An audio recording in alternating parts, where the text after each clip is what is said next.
పుట్టుక నీది చావు నీది బతుకంత దేశానిది అంటూ తెలంగాణ సమాజాన్ని జాగృతం చేసిన మహనీయుడు ప్రజాకవి కాళోజీ నారాయణరావు 111వ జయంతిని రాష్ట్ర వ్యాప్తంగా ఘనంగా నిర్వహించారు.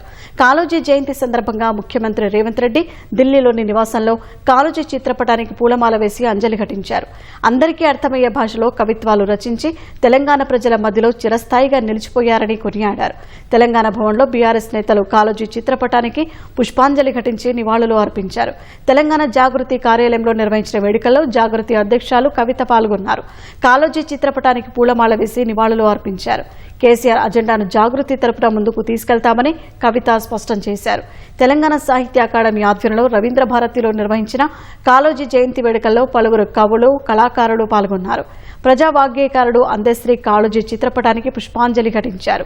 సామాజిక ఉద్యమకారునిగా, కవిగా తెలంగాణ సమాజానికి కాళోజీ చేసిన సేవలు చిరస్మరణీయమని కొనియాడారు.